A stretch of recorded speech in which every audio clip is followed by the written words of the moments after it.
Welcome to Beyond the Crunch, the Mindfulness Game Plan. Real conversations about mindfulness, wellness, and the habits that drive better performance at work and in life. Now, here's your host, Ulrika Eriksson. Welcome to Beyond the Crunch, the Mindfulness Game Plan. I'm Ulrika Eriksson, and my guest today is a dear friend of mine. I'm so very excited to have him here. He's a motivational speaker. He's an integrative family physician, and he is an incredible author with a passion for helping people in wellness, self-care, and finding peace in life. Dr. Kaushal Nanavati, thank you for being here with me. Yeah, thank you for having me. I'm so glad to be here. Thank you. I always like to begin, and I know we'd like to hear a little background. So could you tell us just a little bit how you got into like the health and wellness field, and then we can talk a little bit more about your book and all the other exciting things. Yeah, so I think the journey begins with where I was born in India, and my father was a homeopathic physician in India. Instilled between my mother and my father, instilled a lot of good basic values of human kindness and compassion. And then we kind of fast forward to coming to the United States, growing up in Rochester, New York, in the inner city, and then college and medical school all over the world. And throughout that experience, throughout all those moments, what I started to learn was more about understanding who I am and what I value. And how I want to be treated. And so this idea of kindness and compassion are themes that have kind of been, interwoven throughout my life. And, then I became a physician. And as a physician, the most important thing that I thought I wanted to help people with, especially as a family physician, was to help them achieve a sense of contentment and peace. And so in that process, I learned more about what that means for different people, and that it's not a static definition, but it changes throughout our lifespan, basically. And then when my son was 2, I started to write some things that my wife basically said, look, I understand what you're saying. Can you put it into like a book so other people can get it?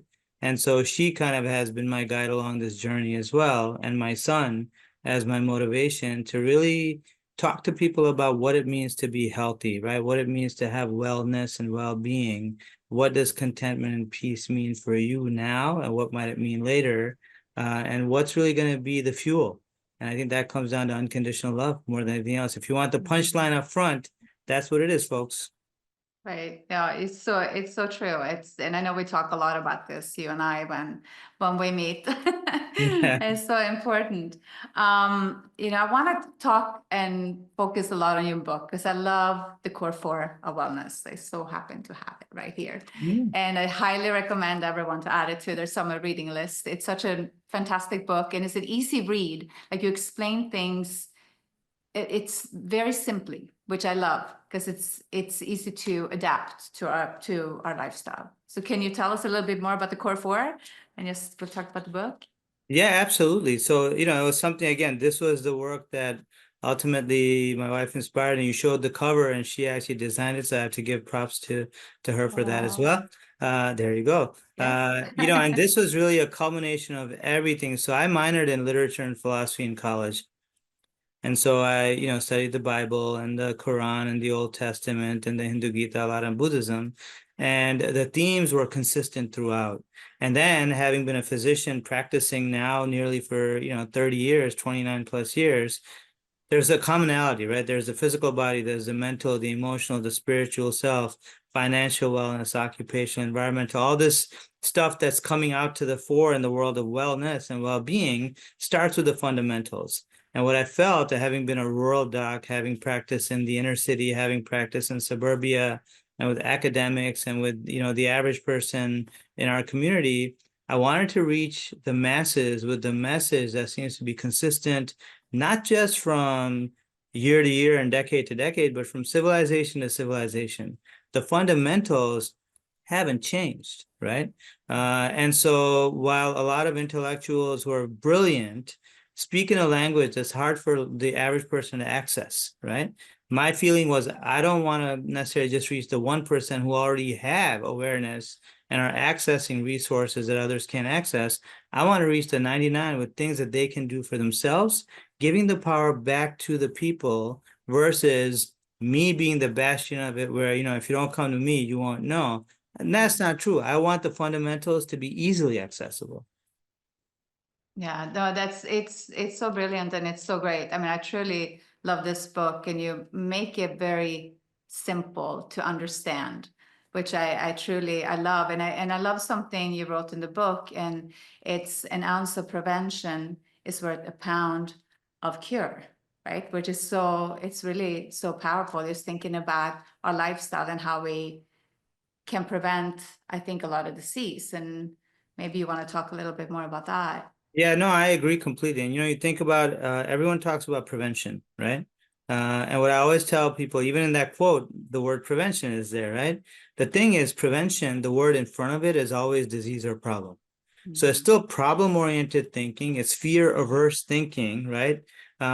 Which in many ways is a Western construct, it's a current construct. But before prevention comes promotion and the idea of health promotion. So rather than worrying about avoiding the potholes, the goal was to help people know how to pave the smooth road, right? And so when it comes to nutrition, fundamentally, when we talk about plant-based eating, right, it's not culturally agnostic, meaning different people, different cultures have different cultural foods. Plant-based means having a foundation in things that we know have value, vegetables specifically, cruciferous vegetables even more so, right? And then flavor it according to your cultural norms, your familial norms, whatever it may be. And I talk a lot about the 90-10 rule for people, which is if you do it right 90% of the time, when you're celebrating, celebrate. I have patients and friends who will say, oh, I had a cheat day, right? That right there guilts you because you cheated versus I had a celebration day and now I'm getting back on track, right? And so when it comes to nutrition, that's pretty straightforward. Exercise, you and I have talked about this often. You have the crunch logo right behind you. Exercise and fitness are vital for sustaining health and for longevity as well. And so it makes a difference, being consistent, even 10 minutes a day is more likely to form a habit than trying to plan 30 minutes, 2 hours here and there. So starting with an ounce of prevention, a little bit every day, sustains habits over time and actually builds and reinforces behaviors too. Right, it's the consistency, right, to keep with it, not because I find that a lot of times too, people will tend to, or you go work out for an hour and then you don't go for another 4 days. That's and right, we because sit you're sore. around. Yeah, Yeah. exactly. So just doing that little bit on a daily basis. Same with food, not needing to change everything, but find something that you can change and then, continue along those lines. And Well, the weekend warrior, right? You think about the weekend warrior, right? They, kind of overdo, and then all week long is recovery. Right. Versus doing a bit regularly and consistently.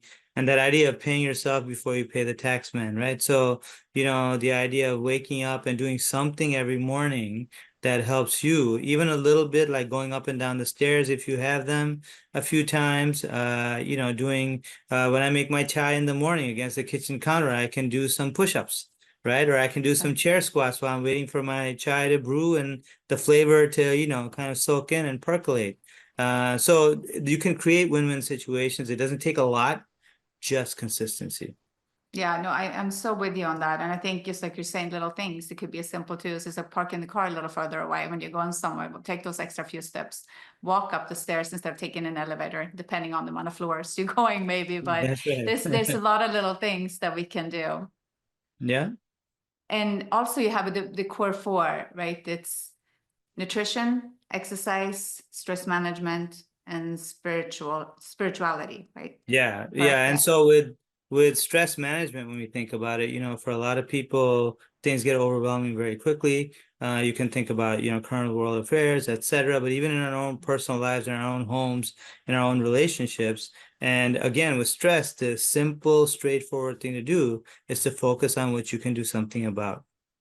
And let go what you can't control. I just saw a patient this morning who's recently been diagnosed with cancer. He has such a positive attitude. When I asked him about stress, he said, well, I'm not really stressing about this because I have a lot of people in my life who are stressing about things, but I'm just going to take care of the things I need to take care of and kind of follow the path and, live my best life.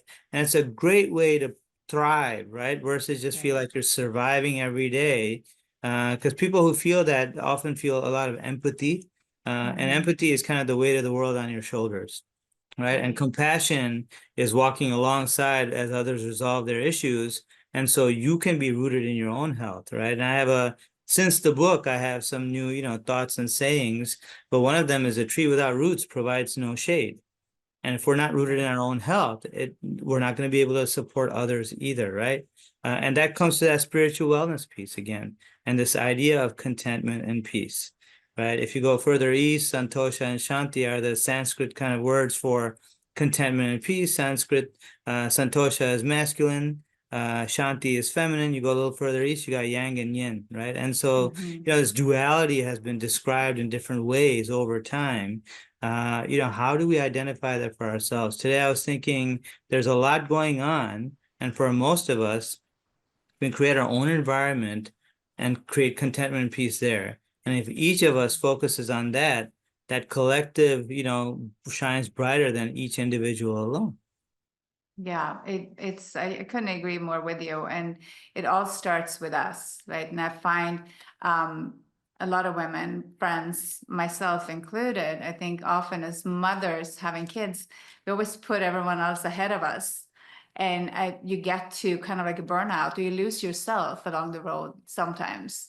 I know it's happened to me as well, where I feel like I don't have time for myself, but not having time for yourself, or creating that little bit of like we were talking about exercise, making sure you're eating right, or do something like on a regular basis. I've gotten really good at it, but it was a time in life and I just was not good at this at all. And the more I talk to people, I realize it's very common. So just like what you're saying is very important to start with us. That's right. And the simple thing, if you're not having fun, change something, right? Right. And if we focus on it that way, again, what we do is invite joy into the environment, right? So when my office staff, we joke when there's an office party, and they ask me what I'm bringing, I'll tell them, you can bring the hummus and you can bring the guac and I'll have it, but I'm going to bring the joy, right? And it's our attitude. It can be an attitude of gratitude, of fun, of joy. And more importantly, joy isn't about just making light of everything in life. It's actually about taking the moments and making the most of them rather than devaluing them, right? So that makes a big difference. We struggle sometimes with things that 5 years from now may not even matter, but it's a big deal right now, right? Recently, my wife and I were reading an article, and it talked about scientists figuring out that at about 90 seconds, our brain is actually reducing the intensity of whatever emotion, whatever feeling you were feeling. And yet what we do is we reactivate by thinking about it again and again. So we keep reinitiating the 90 seconds versus actually recognizing that as intense as this feels right now, my body and my mind and my brain, my intellect, all of them combined are going to help me to kind of reduce the intensity of it so I can walk through it and have clarity versus that mud being unsettled. And then you trying to pat down muddy waters thinking that's going to give clarity when that never happens. Yeah, and I guess it's a way of changing the way we think a lot of times too, right? Just like focusing. I guess as humans, we have a tendency to beat ourselves up over and over again over things we've done or things we regret. Like you keep going back to it. It's like a broken record. Yeah, and I think, with that, again, we realize is, again, with this idea of the joy being in the journey, is every point on the journey is a starting point and an ending point unto itself, right? And so I always say that, I have one son, but I've had 1,000 because the newborn left me for the 3-month-old who left me for the 1-year-old and the 10-year-old. And, now he's 23. And physically, they're different. Their language is different. Their expression is different. So I've had to constantly learn them again. And so what I realized is that means I've been 1,000 people too. And we don't have to own the lives of our past selves. We can learn from them. But my 10-year-old came and went. Then came the 11-year-old, right? And then the 20 and the 30 and now 53. And so, we can give ourselves the opportunity to bring our mind to the present versus feeling stuck in a past that, one, we can't go back and change, right? Two, technically every 7 years, if every cell in our body is new, we're literally different physical beings from moment to moment. And the only thing that ties us to that identity is the memory of that other, right? Right. It's pretty remarkable. Yeah. And every end is a new beginning, right? Exactly, right? And every That's how we look beginning about is an things. ending unto itself. And so Mhm. we savor the flavor of the moment.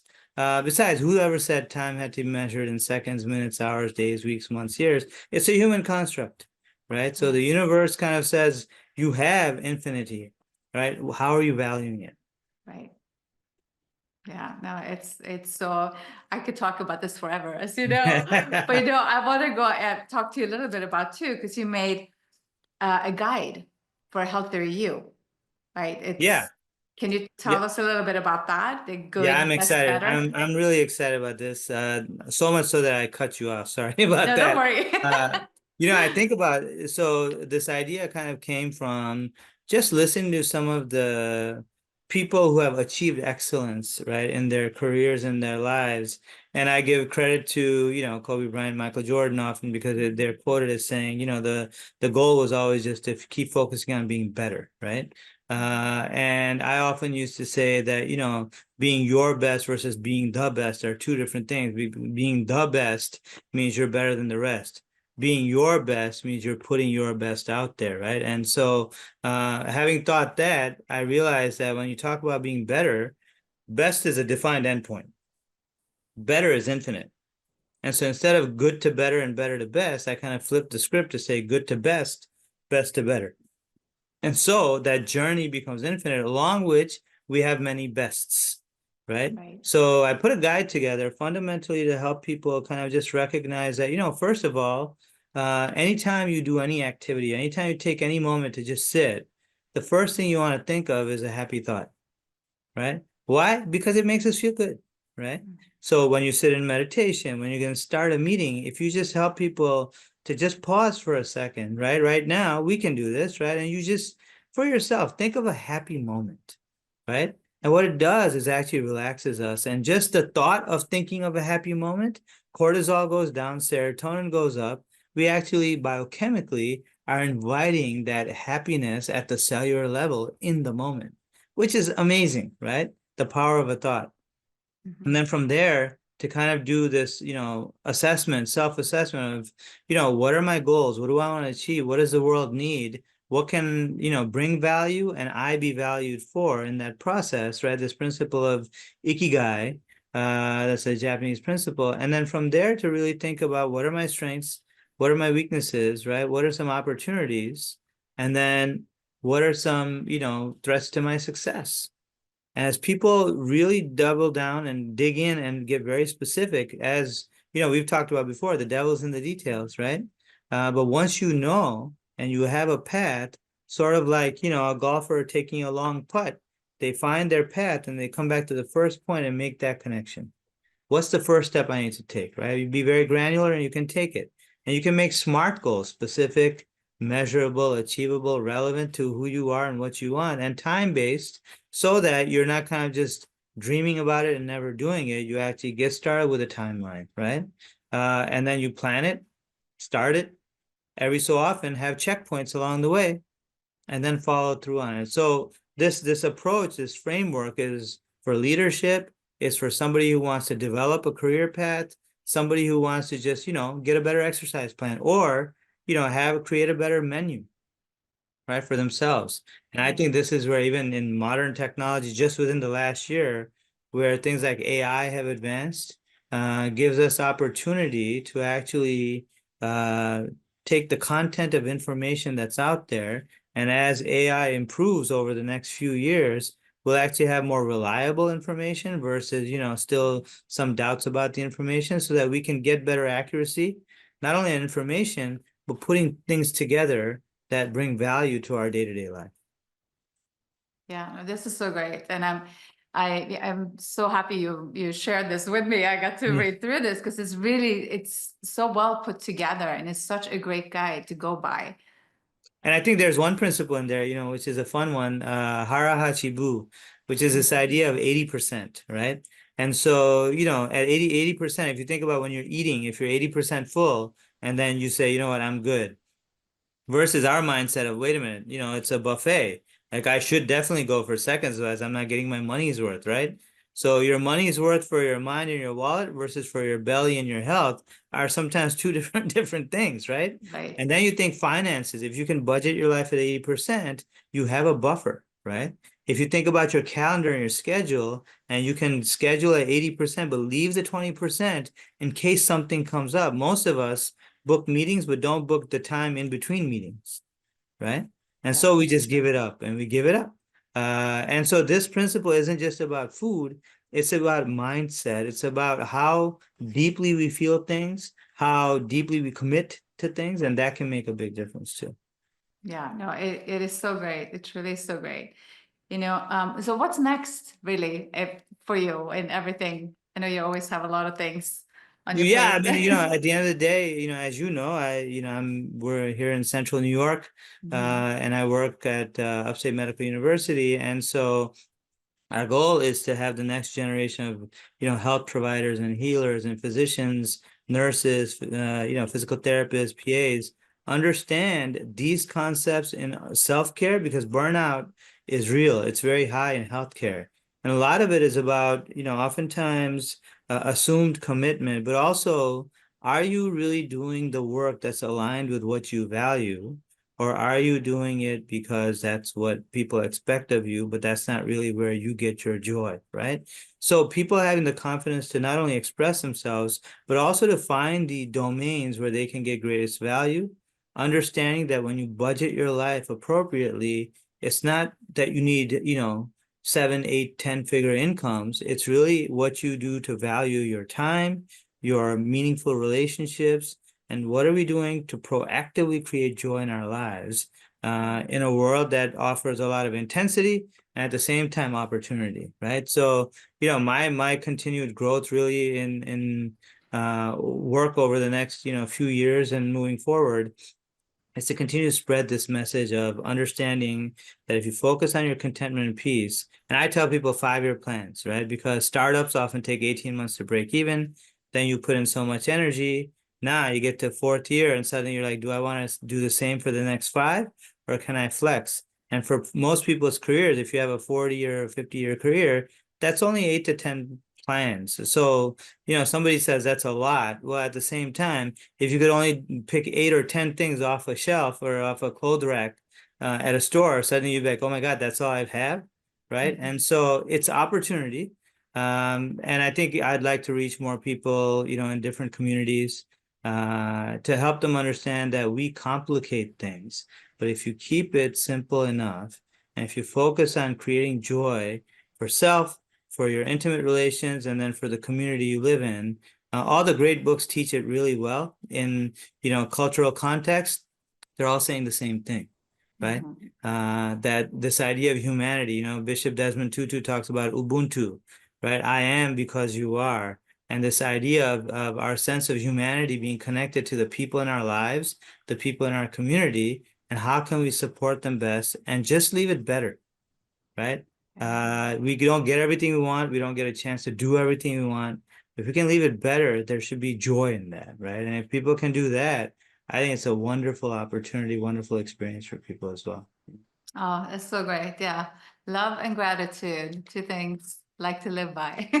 That's right. Yeah. That's right. And when we make it unconditional, it changes the whole equation, because now we're not even offering those things with an expectation of a return, right? Right. So, this example I share with my students and patients of the human heart and the fact that it beats 86,400 to 144,000 times a day. And every time the heart beats, it sends off blood, not knowing where it's going to go, not knowing what it's going to do, not knowing if it's even going to be received or not. It just keeps on giving unconditionally. And we use the symbol of the human heart for love, right? So literally giving love unconditionally. And when that blood comes back, it doesn't know where it's been. It doesn't know what it's done. It doesn't care what shape it's in. It's simply without judgment, opens up, embraces it, nurtures it, and then releases again, right? Literally receiving love unconditionally. And if our heart can do that 100,000 plus times a day, how can we not be the embodiment of that, right? And that's your body showing you the way all the time. Beautiful. Yeah. I so love that. That's so great. I want to ask you, I'm really big on quotes. I want to see if there's a quote or something that inspires you. So for me, it's a quote that I've shared with my brother, one of my brothers who's a doc in town here as well, and my wife often. Earlier, about 20 years ago, when we were frustrated, they'd be frustrated with things, and I'd say, look, in life, you have two choices, right? You can choose to be at peace or you make the other choice, but the choice is always yours. Don't point the finger elsewhere, right? Mhm. And so this idea that at every fork in the road, if we choose our own peace, what happens is we look back on a life well lived and a life rooted in our own sense of peace. And so I talk about these circles of peace in our book, which is really about that peace begins within, right? You are connected to every relationship you're in, like the center of a bicycle wheel, right? And so if you're not at peace, none of those other relationships have a chance to be at peace because you're a part of that equation. And the minute you're at peace, all of those relationships have a chance for peace because you're a part of that equation, right? So is it easier to fix the 50 or the one? Most of us would try to fix the 50 because it's hard work to work on yourself until you do it. And then it's not that hard. Yeah, very true. That's so great. Mm. Another question I have. Do you have anyone in particular that inspire you or someone you've looked up to through your career or just now? So I will tell you, honestly, I think about great ones. I mean, if you ask me who my mentors have been, I was asked this question, 20 years ago, and I don't think it's changed. I would say the Bhagavad Gita, I would say the Bible, the Old Testament, the Quran, Buddhist writings. So what have I looked up to? It's been more of scripture in different domains than a person in particular. And at the same time, as I study champions, people that have achieved greatness, a lot of them, everyone from Isaac Newton and Einstein to Jordan and Kobe, even Novak Djokovic and Federer and Nadal, all of these people have come back to recognizing the value of humility, right? This value idea of using today as a starting point and a launching point and not being hung up on what just was because that's already gone, right? And so this idea of humility, servant leadership, these are concepts that I've gotten from others and great ones. I've also learned over the last decade, I think since my son was born, that we talk about mentors as people being ahead of us, people that we look up to who have gone before. I've actually learned to have mentors who are coming up behind. I would say my, son, my wife, my parents, they've been mentors. My parents have come ahead, my wife alongside, and my son, is coming after us. And they teach us about life and perspective, generational perspective, and that there are many ways to the mountaintop. So it's not just my way or the highway. There are many ways. Can we be open to being humble enough to learning from everyone at the table, right? So great. Still love that.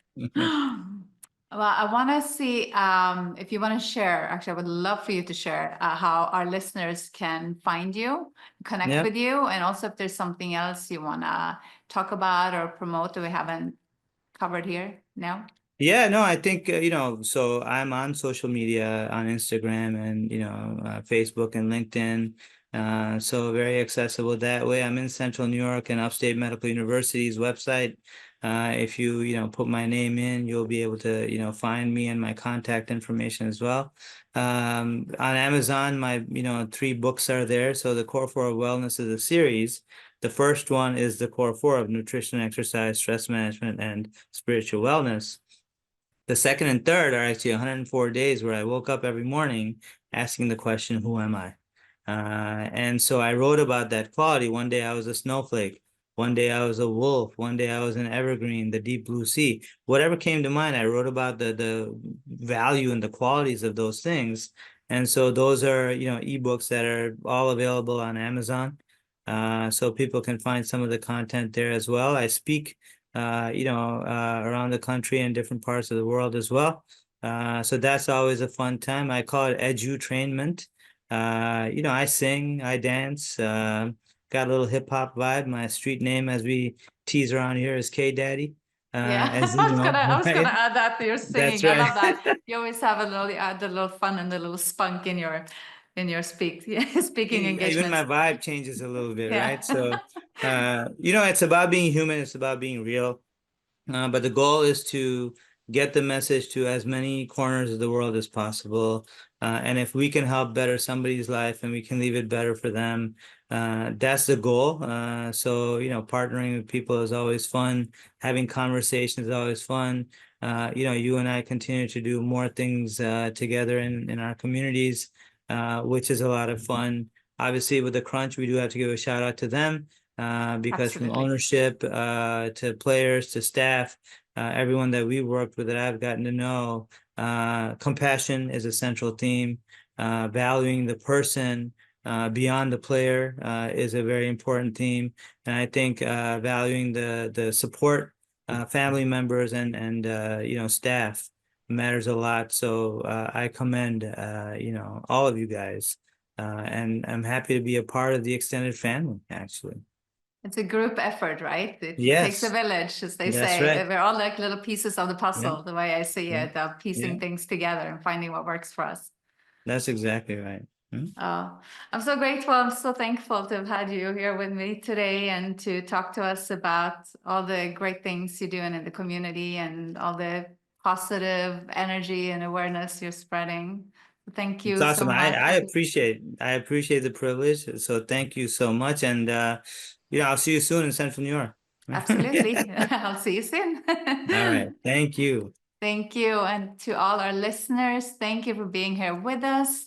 Again, I love quotes, so I'm going to leave you with something from Core 4, something I truly love, which is the joy is in the journey, and never ending is a new beginning.